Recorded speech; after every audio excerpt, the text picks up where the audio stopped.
aplikasi di dalam keseharian. Bagaimana cinta Allah? Kerjain perintah Allah Ta'ala. Sholat yang baik, khusyuk. Kemudian kalau mau doa yang memang dianjurkan oleh Rasulullah, dikerjain semuanya. Doa yang paling disukai oleh Allah Ta'ala adalah memuji Allah, bersyukur atas nikmat Allah, dan juga mohon ampun. Itu 3 doa itu yang disukai oleh Allah Ta'ala. Tapi kebanyakan kan manusia itu doa itu untuk mengumbar perut sama bawah perutnya. Jadi itu yang dia inginkan itu kan begitu.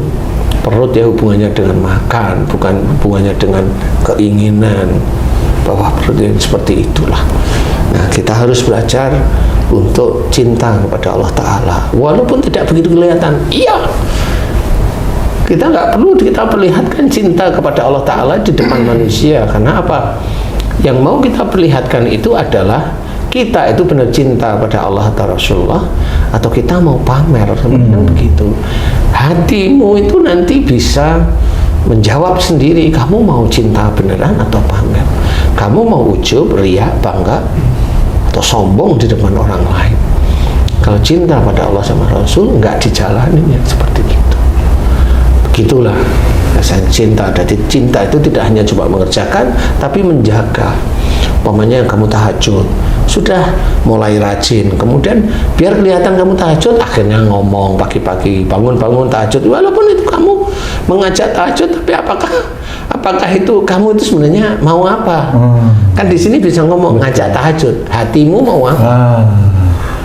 Iya, betul. Hatimu mau apa sebenarnya? Kan bisa jawab. Betul. Iya, biar kelihatan saya sudah tahajud, kan begitu. Ngapain harus diomongin? Gitu. Itu akan merusak iman kita, merusak pahala-pahala kita. Seperti itu. Sengaja menguji diri ya. Sengaja dia menguji dirinya sendiri, padahal dia pasti kalah kalau menguji dirinya sendiri. Iya kan? Merasa benang terus. Iya, menguji dirinya sendiri. Mencintai Allah, mencintai Rasul itu mengerjakan perintah-perintah Allah, mengerjakan sunnah Rasulullah. Insya Allah kalau itu niatnya kan Allah Ta'ala, insya Allah itu cinta yang benar-benar cinta. Jadi kalau umpamanya kita hanya cuma memuji dengan bacaan-bacaan atau zikrullah la ilaha illallah, boleh. Tapi ingat, kalimat la ilaha illallah artinya apa? Tidak ada Tuhan selain Allah. Jadi harus difahami bahwa kalimat itu berat sebenarnya. Ya, benar. Tidak ada Tuhan selain Allah Ta'ala. Ustadz, kalau seseorang dicintai, pasti dia akan menguji orang yang mencintai, Ustadz. Seberapa jauh cinta orang ini kepadanya. Ya, betul. Allah pun mungkin Ustadz, begitu juga kalau ada hambanya yang cinta pada Allah, Allah akan menguji cinta hambanya itu. Nah, biasanya itu dengan apa Allah menguji, Ustaz? Macam-macam. Yang selama ini saya perhatikan dari teman-teman yang hijrah, dari yang dulunya melakukan perbuatan yang kurang baik ya, bukan tidak baik nih, abu-abu lah, cara dia nyari rezekinya itu abu-abu. Biasanya hartanya dihabisin dulu sama Allah Ta'ala. Biasanya itu dulu. Jadi sepintas nggak nyaman gitu ya, Ustaz? Memang nggak nyaman. Kalau dia udah berikrar aku hijrah nih, tunggu aja. Mulai kan, kalau maunya artis mulai nggak ada job dan sebagainya, begitu seperti itu. Kalaupun mamanya dia berhijrah, bisa aja rezekinya banyak. Itu juga ujian. Apakah setelah dia berhijrah dia ngomong setelah aku berhijrah rezekiku banyak? Begitu? Kalau seperti itu? Kalau seperti itu tidak lulus dia. Insya Allah tidak lulus, karena masyabaka min hasanati fa min Allah. Apa saja nikmat yang kuterima itu dari Allah, bukan dari hijrah. Ingat itu. Nah, kalau dia sudah berkata, ini saya hijrah, Allah memberikan ini. Nah, titik kalimat ini tidak boleh. Ustadz, orang yang berhijrah itu kan tidak hanya yang dari beda agama, Ustadz. Ada juga dari yang buruk menjadi yang lebih baik. Dolim, maksiat dolim menjadi tidak baik. Ini kan banyak titik-titiknya yang tidak baiknya apa gitu kan. Nah, kalau seseorang itu tidak baiknya bukan hartanya, tapi misalnya kelakuannya, apakah dia hijrah itu juga ekonominya atau keuangannya dijatuhkan, Ustaz? Kalau dia hartanya itu halal, tidak dari sisi hartanya. Biasanya dari akhlaknya itu sendiri. Saya hijrah mulai hari ini, saya ngikutin perintah Allah. Melalui mamanya, istilahnya Rasul menitipkan jangan marah bagimu surga, saya belajar untuk tidak marah. Oh, itu ujiannya lewat situ. Nah, hijrah, hati-hati pada saat hijrah itu, lisan dan hati itu harus hati-hati. Karena pada saat merasa dirinya hijrah itu terus merasa dirinya itu mau dilihat orang atau bagaimana, itu resiko nanti ujian itu pasti akan mendekat, pasti. Ustaz, kalau orang yang hijrah itu kan pasti ada tekad di hatinya, Ustaz, untuk lebih baik. Gimana caranya itu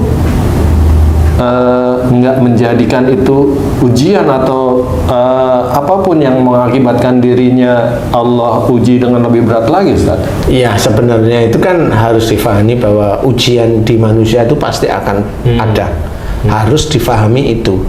Dan jangan berkata bahwa saya tidak kuat menahan ujian, tidak boleh. Karena Allah sudah menceritakan bahwa Allah tidak akan menguji kecuali atau sesuai dengan kemampuan.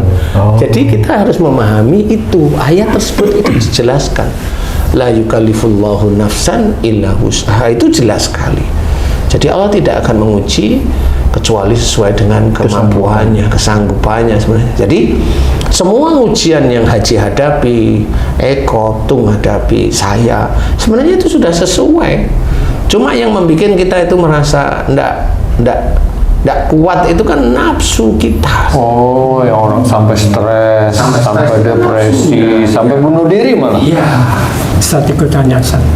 Ya, hubungannya antara cinta kepada Allah sama anak ini, Ustaz. Jadi kan kita cinta kepada Allah harus, ya Ustaz. Dan kita juga cinta sama anak. Ada unsur kita mendidik anak ketika misal urusan-urusan ibadah nggak mau sholat atau lambat bangun sholat subuh, kita harus marah. Padahal kan latado wal konjanah, satu itu, Ustaz. Yang kedua, yang urusan muamalah biasa, tadi kan yang ibadah. Misal keinginannya macam-macam, Ustaz. Ada yang pengen beli baju banyak, beli handphone yang mahal-mahal, misal seperti itu, Ustaz. Gimana kita misalnya harus mendidik anak, tapi kan anaknya susah, kita jadi ada dongkol mungkin, Ustaz. Padahal kita cinta juga sama Allah Ta'ala. Yang bagaimana nih, Ustaz? Saya harus marah atau pura-pura marah misalnya, atau bagaimana, Ustaz? Begini, tetap diberi ilmu agama yang baik pada anak. Salah satu ilmu agama adalah bagaimana menerangkan bahwa kamu itu juga cerita pada anak bahwa kamu mencari rezeki ini sulit.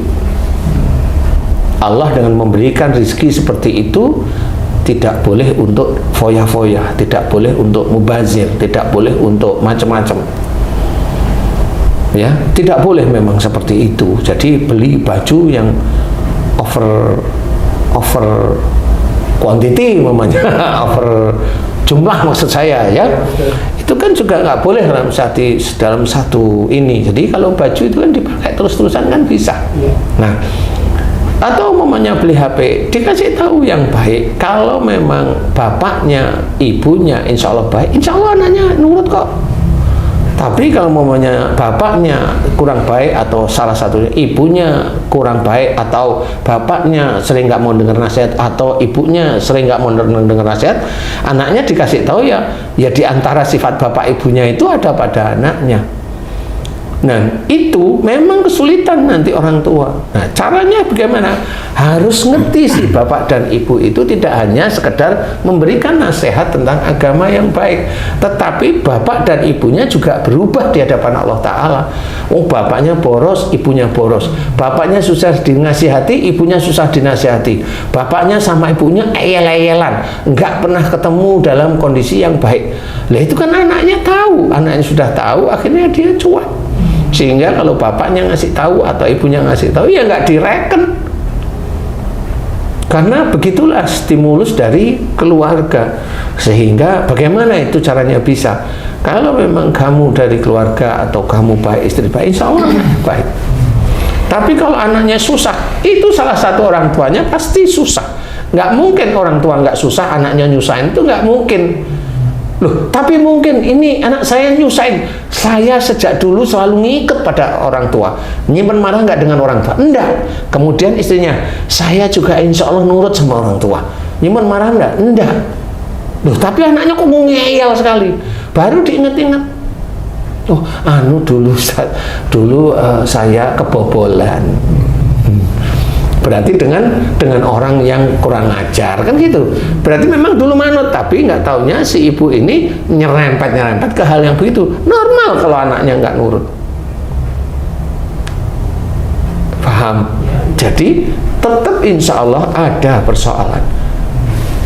Dan itu dimohonkan pada Allah. Ya, tetapi kalau itu dari genetik orang tuanya yang harus berubah. Karena begitulah cara Allah Ta'ala menguji. Anak menguji orang tua, kenapa? Karena ada perilaku orang tua yang sebenarnya itu masih di hadapan Allah itu masih itu dosa. Insya Allah seperti itu. Kalau anak orang tuanya baik, insya Allah anaknya baik-baik kok, insya Allah. Jadi harus belajar bagaimana cinta pada Allah, bagaimana cinta pada Rasul adalah kerjakan perintah Allah yang ada dalam Quran, kerjakan sunnah-sunnah Rasulullah, itu cinta. Semuanya niatnya adalah lillahi ta'ala, tidak ada lain. Ya, cinta pada istri ya karena Allah Ta'ala, nanti kan kita paham. Makanya belajar ilmu-ilmu agama pada ustadz-ustadz yang lain yang memang berbobot, itu sangat penting. Kemudian ya, cari ustadz-ustadz yang berbobot, yang bisa menerjemahkan ayat-ayat Quran, hadis-hadis Nabi yang sahih tersebut itu dengan gamblang bisa dikerjakan di kehidupan dunia saat ini. Insya Allah. Wallahu a'lam. Alhamdulillah.